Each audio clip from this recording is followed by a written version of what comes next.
Welcome to Real Estate Radio Live, an informative and engaging podcast discussing everything you need to know about the world of real estate. Your host, Joe Cucchaira, provides you with insight and guidance on how to buy, sell, finance, and invest in real estate. He also offers real estate tax management strategies, new construction advice, home improvement tips, and much, much more. And now, to guide you around the world of real estate, here's your host and Real Estate Radio Live team leader, Joe Cucchaira. Welcome in. This is Joe Cucchaira with Real Estate Radio Live, the podcast series, sitting alongside Mike D'Ambrosio, as we always do on Tuesdays. Have a great topic for you today. Before we get started, we'll discuss that in more detail. San Jose granny units, if you haven't seen it in the news or advertised, Mike and I are going to go through that with you today. It's really, really going to be informative, and hey, we're both excited really to share this information with our listeners because it's going to affect a lot of people who currently have housing. It's also going to affect people who are thinking about buying, selling, all kinds of different things. So excited to do it. Before we get started, just a reminder, if you have any needs in the area of real estate, buying, selling, you need any consultation in that area, contact Mike D'Ambrosio at area code 408-630-0101. What's the best website for you, Mike? MikeDsells.com. MikeDsells.com. And also, if you need any information on mortgage financing, whether it's for purchase, refinance, you can always reach me at 408-838-9060, or you go to our website, reradiolive.com. So San Jose granny units. This is a good one. Love it. Yeah. Love this topic. I know, Mike, you have been talking about this for a while. I know you brought this up. So maybe before we get started in the details, kind of maybe give the listeners a summary of, you know, why you've been an advocate of this so long and why you've been talking about it and why you're excited that they finally, adapted this. Yeah, I just think that, with the housing affordability crisis, I guess you would call it, I mean, it is pretty much a crisis that we have in the Bay Area.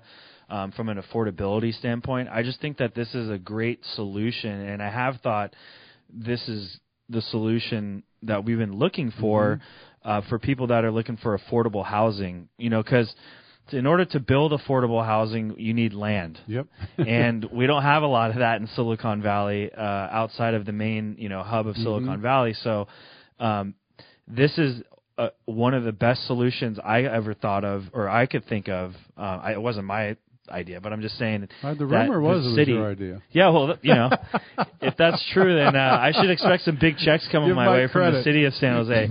But no, this is one of the ideas that I think they finally put into place. That, to be honest, I don't know of any negatives for it. I don't either. It's good for the homeowner because the homeowner gets to subsidize they get additional income, or they're subsidizing the mortgage or whatever. It's good for the renter because now there's going to be more inventory of rental units. It's good for builders and contractors because they're going to get the business. So I don't really see any negatives to it. The only thing I can maybe think of negatively is maybe parking. Yeah, I was going to say that would be maybe it, but there. I mean, you're talking about having some guidelines around that, but I would agree. None of that. You have of course, the city. They're smart, right? It's tax revenue. Absolutely, yeah. Which is a good thing. They need tax revenue, and no, I think it's great. The other thing, obviously, for housing shortage, for rentals, that helps. But I also think what I appreciated about it is a lot of people are now having to take care of aging parents. Yeah. Right? Hence the word granny unit. Granny unit. That's where it comes from. And I think there's a lot of benefit there. Amongst friends of mine, people I hear all the time, they're getting concerned about the elderly parents aging. Yeah. This is kind of a perfect situation, too, if you're not renting it, to have a place where you could really keep an eye on a parent or a loved one or something like that. Well, and on the opposite end of the spectrum, it's perfect for the millennial generation, too. There you go. Because a lot of them aren't ready to push out into the world. They got student loans. They, and then also it's hard to save up a couple $100,000 for a down payment or whatever. So on the opposite end of you're exactly right with the aging parents, which is why they're called granny units probably originally, and then you have millennials too that it's perfect for, that maybe don't want to live in the house with mom and dad, having them breathing down their neck. So it is a good thing for that. And some of the other terms for this, side note, you have granny unit, accessory dwelling unit, secondary unit. So those are some of the other buzzwords that you would hear these things called. Yeah. And the other piece of this, we'll get into details in a minute. The other piece of this, Mike, as I understand, is people who have had an existing unit that's been non-permitted. That's me, for one. I have one. Don't give out your address on the show. I bought the house with that way, full disclosure. Yeah. But I understand they're going to relax those yes. For a 1-year period or something, right? We'll get into that too. Yeah, they're going to make it easier for people to come get forward. It legal. Yeah, come forward and admit your wrongdoing. There you go. All right, so let's do this. Let's kind of go through what the city came out with. I know this is going to be effective January 2017, right? Yeah, January 1. And so what type of changes could we expect? Maybe you could go through what the city's announced in terms of who could do it, who can't, what's the lot size, how big can you build it? Why don't we just talk about some parameters around Absolutely. So in general, the goal of this whole thing is to loosen the design requirements, reduce setbacks, and relax parking requirements. Okay. So basically, to dial it in, you're looking at, instead of requiring 6,000 to 8,000 square feet of land, now they only need 5,445 square feet. So Amazing. They're reducing it almost 600 square feet in the lot size. They are increasing the size of the granny unit from a maximum of 700 square feet to 800 square feet. Now, the other thing is homeowners can build studio apartments as secondary units. So the way I see that is really more of an attachment to the house rather than an actual detached structure. Now you're talking about, if your house will allow for it, some sort of an attached structure, or even on top, if you have maybe a flat roof or something where you can fit this type of structure. It could be called a second unit, because if it has a separate entrance and whatnot, it's a second unit on the house. And in fact, some of the development projects I've been working on lately outside of the area, we have been designing. With all of these developments now, they need below market rate units. Well, a secondary dwelling unit is perfect for that. So oftentimes, let's say you have a development project with 30 houses. You're going to need a certain percentage of those houses to allow for a below market rent unit. So sometimes you need 7, 8, 9 of those to have a granny unit. So what we've been doing lately, I've been working with some developers. They are doing an apartment with a separate entrance on these houses, as opposed to having a detached thing. So that's a long side note to what I just mentioned, was now you can build studio apartments as secondary units, which is going to be more of an attachment to the home. The next thing is materials used to construct the secondary units can be similar to those used on their main house. I think that's pretty obvious. That's probably something they've been looking at for years anyway, so I don't think that's a big change. They will allow for uncovered parking for a granny unit to be on the driveway. So whereas before, I believe it was the opposite. Had to be covered, right? Yeah.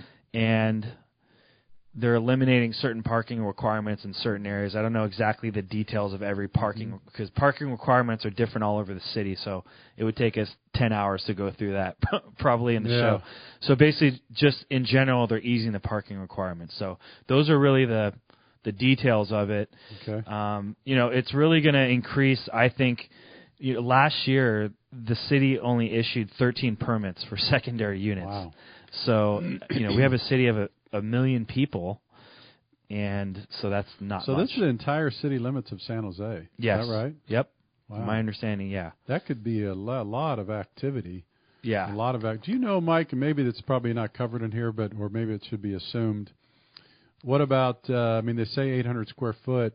Is that one level? Yeah, I would. Okay, yeah, so I don't think you could go up. No, okay, because then you're going to get into the neighbors and what the neighbors right. think, and if it's gonna affect their sight lines and that type of thing. So my assumption would be is it's all one level. If it is a detached unit, the setback. I think the big thing in here is, and it's been for a long time. The setback requirements are huge because you need some pretty significant setbacks. Right. Not only with secondary units, but even detached garages and whatnot in San Jose. We have a lot of buildings in San Jose that were built zero lot lines. Especially a lot of the older homes it was literally a garage, the side of the garage, and then right next that's the fence. Well, I have that with my neighbor. Right. Their garage is part of our fence. Right. Yeah. And that doesn't happen nowadays. Right. That's not allowed. Yeah. Now you're looking at like 5 feet. Which is pretty significant. Is that's typical setback? I think that's about typical setback. If your neighbor if they tore that down, they wouldn't be able to rebuild it. Yeah, they wouldn't have to. They wouldn't be able to rebuild it like that. That was an old school way of doing it. Yeah. Now it's totally different. So they are easing those setback requirements for this too. Do they say, Mike, what how they're easing foot wides, or they don't get specific yet? So that's actually a really good question. I need to find out. I'm actually going to be building out, just so people know, that people that are listening. I'm building out a whole section on my website on MikeDsells.com about secondary units. It'll be up in the coming months because of this. After this happened, I just told you I bought a bunch of URLs basically because I think this is going to be huge for the city of San Jose. I know we just got another minute, but the other thing that's really huge on this is, we mentioned it before, is people that have illegal units. Right. There's approximately 2,700 plus illegal secondary units in the city. I could account for one. Yeah, so I think easing people being able to come forward with that and working with those people in order to make it legal, I think that's also another really good part of these new eased restrictions. I would agree. It is for sure. We're going to take a quick break and come back and continue this conversation. Really interesting. This is Joe Cucchaira sitting alongside Mike D'Ambrosio. The topic today, San Jose granny units. We'll be back with you in just a minute. For more information on today's program, visit RERadiolive.com. That's RERadiolive.com.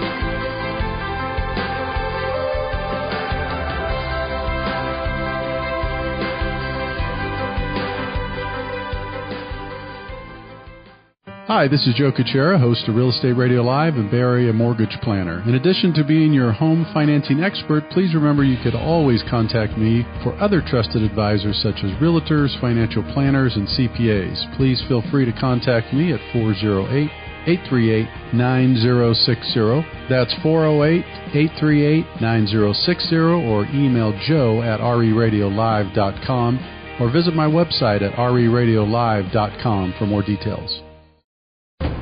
Welcome back to Real Estate Radio Live. For more information on today's topic or guests, just visit RERadiolive.com.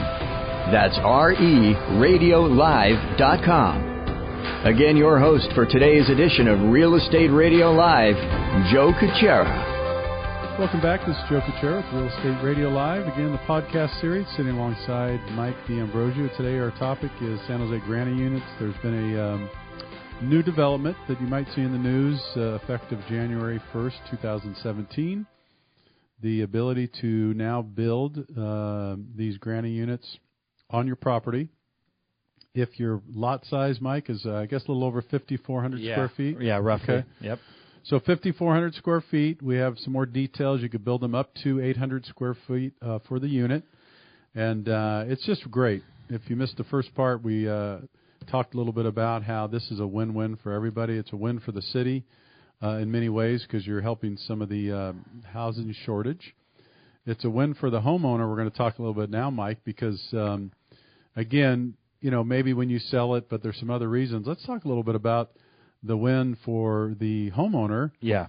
And let's take for the fact in consideration, let's say someone says, this is great. I could build this place. And, we're talking about costs. We'll do that too. But and rent it out. Yeah. And with today's rents, what do you think? I mean, not holding you to the exact number, but if if let's say you had a 600-700 square foot nice unit in Willow Glen or some part of San Jose, what do you suppose the person could rent that for? I think you're looking at probably around $1,000 a month, really? maybe a little bit more. A little more. The thing about granny units, as far as rents go for the renter, mm-hmm. is they're more cost effective. That's because true. they're using existing land. Yes. And it's a little bit more cost effective than an apartment. Right. So good point. The rent's going to sound a little bit cheaper, mm-hmm. but I would think for a 500-600 square foot granny unit in a nice area, mm-hmm. you're looking at least $1,000, if not $1,200, including utilities and whatnot. So I think and that's why it's great. It's great for everyone. The homeowner gets mm-hmm. to use that income. The renter is getting a little bit better of a deal, and you have your own little house too, I guess you would call it, rather than being in an apartment building. So let's talk about the investment for the homeowner now, Mike, because I want to get some details on this, and I want people to really understand. Again, this doesn't mean everybody go out and do it, but Mike and I will be talking about this for a while because it's really important. We want to run some little math and talk about the numbers because, again, this is where you should make your decisions based on numbers. So we could just assume some things. If you build, let's say we were talking, it could cost maybe as little as $50-$60 grand, and it could cost maybe up to $100, depending, right? Or more, just depends, depending on how elaborate of a unit you want to have. I would say that's about right. Anywhere between 50, 60, or 100 grand, for a good size unit. And I know this will depend, Mike, also in your area. But let's take, for example, Willow Glen, a part of San Jose.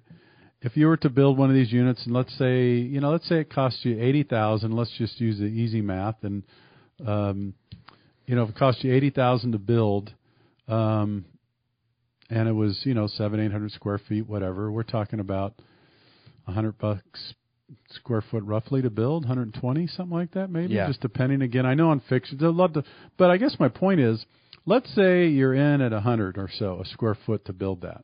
Okay. Mm-hmm. Then what would that assessed value be, Mike? So if I were to go, again, sell the place or get it appraised, if I have now 700, I don't know, what we use, 800 square feet? 800, okay. yeah. So if I had 800 square feet, mm-hmm. and that's permitted and legal now, so if I had an appraiser come out, they'd include that. They'd include that, right? I gotta think you're gonna double. You're gonna have 5 times your investment at least. Right. So you're talking. That's gonna add a couple $100,000 in value to your house. If you have 500 square foot at 800, 400. I don't know if it's gonna add 400 grand, but it's the other thing is they're not. From what I believe is, and we can have an appraiser talk about this, but it is going to definitely be included in the appraisal. I don't know if they're going to add as much value to that just because it's its own little space, independent unit. The price per square foot on the actual house. But I got to think you're going to 4 to 5 times your investment in it. I would think at least. So this is one of the things that we really want to get across and understand. So again, if it cost you $80,000 to $100,000 to build, and now the return on that, we talk a lot about return on investment, and you could get conservatively 3 to 4 times that. Yeah. That's a great investment for a couple different reasons. One, now you've given your home more value down the road if you were to sell it. If you were to refinance it, maybe take money out, do something with it. But the other part I want to talk a little bit about that you brought up is real valuable too. If you have a renter in there, this is a creative thing. You've heard us talk about it before. It's really smart financially if you could sit down and pencil it out. But what a lot of people do with these granny units or even units on their property is it helps subsidize their rent. Their mortgage. Their mortgage, absolutely. Yeah. So talk about, because we've talked about before, if you make an additional payment a year on your mortgage, or if you pay a certain amount to the principal, like if you're really into that and like you're disciplined, which a lot of us paying our mortgage maybe just do the bare minimum. But so talk about how this might be able to help someone pay down their 30-year fixed. I know it's hard to get the exact numbers, but how significant can that be to someone using this to subsidize their mortgage? Well, I'll tell you this. The rule of thumb is if you were starting, and this was just starting today, if you were starting a 30-year fix today, Mike, and you, let's say your payment was, $2,000, $2,500 a month, to take it for example. So what I teach people and show them is if you just make one more payment a year, so instead of 12, you make 13. Yeah. You would pay that loan off 7 to 8 years sooner. Yeah, so amazing. 22 to 23 years Yeah. instead of 30, right? So some people have already been in their house a while. In most cases, when they build these units, if you were just to simply take part of that rent from the granny unit, or again put it, a person might want. I'll tell you what, Apply it to principal, or even get real aggressive instead of the additional payment one a year. I mean, maybe double your payment. Yeah. Or let's say just an example. Let's say your mortgage payment's $2,500 a month, and then you take that $1,000 rent every single month and apply it to your principal payment. Yeah, I wonder how much that would be amazing. Aggressive. Yeah, really aggressive. I mean, imagine that at 12 months applying an additional, $1,000 to your principal. I wonder how much that would cut down. That would be pretty amazing, I think. Yeah. So these are the things that we really encourage people. This is the first podcast we're doing on this granny unit. You'll hear more and more. What we encourage you, both of us would encourage you to do, if you're listening and if you're wondering, and remember, anywhere in San Jose, give me or Mike a call. We're happy to spend some time with you, go over details on the phone or in person, because this, again, Mike, is one of, we talk a lot about education information we have for years. Yeah. This is what we do. So what we do on Real Estate Radio Live. Right. This is a classic example how someone really should try to leverage their value. Yeah. So talking about, transitioning about leverage. Mm-hmm. So what about someone out there listening, maybe doesn't have a ton, maybe doesn't have $100,000 lying around in their savings to pay a contractor to do this. So what are some things they can do on the financing side to get this dang thing built? Yeah, it's a great question. So this is where what I would do, if all possible, depending on, I would leverage this money to build this if it was me from my current residence. Okay. If it were me, again, I'm just saying overall, and not just me, I think if you would talk to financial planners or someone that manages your money, they would always try to tell you to either try to reinvest back into your home by using the money from your home, instead of necessarily taking from 401k or retirements or savings. It's not that maybe some people, if they're really well off and they're in a good situation, it may make all kinds of sense to take $100,000 out of their savings or investments and do this. But you should try to look at taking money out, Mike, of your existing mortgage and adding to it to do it. And one of the reasons I would say that, you're reinvesting in your property, in the value. In this case, you're probably going to 3 times your investment. Yep. And then on top of that, don't ever forget about the tax, the benefits of taxes. You get all the way up to $1.1 million of interest write-off on your taxes on a primary residence.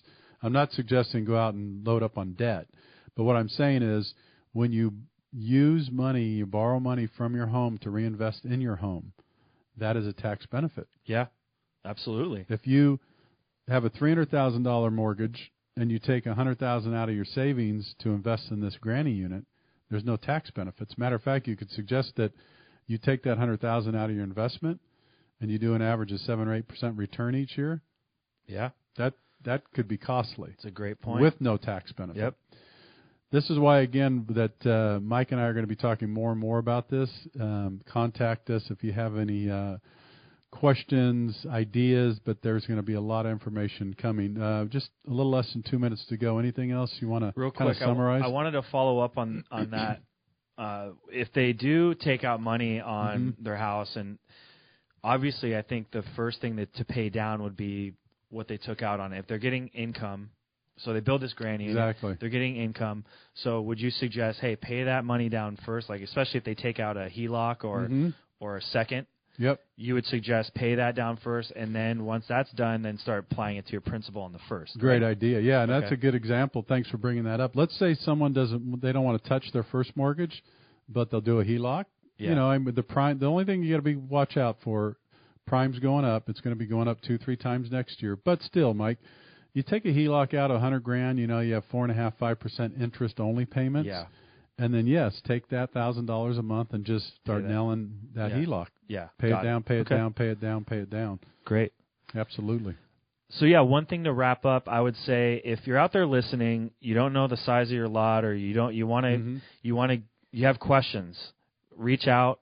Mike at MikeDSells.com, or reach out to Joe. We have access to all that information. There is access to that information on public websites, but sometimes it's inaccurate. Yeah. So if you really want to get the exact details of your home and what the size of your lot is, maybe the square footage of your house, because all this kind of plays into the factor of what they're going to possibly approve you for a second unit, just reach out. I'm happy to look that up for you and kind of guide you through that process too. So. Very good. It's been a great topic. Thanks, Mike. Until next time, remember, do us a favor. Go to the website, reradiolive.com, or to iTunes. Give us a review. We love the reviews, and we want to hear from you one way or another. It's got to be good, though. Got to be good. Thanks for checking in. Until next time, take care. Take care. You've been listening to Real Estate Radio Live. For more information on today's program, visit reradiolive.com. That's reradiolive.com. Subscribe to our podcast. Discover more at reradiolive.com.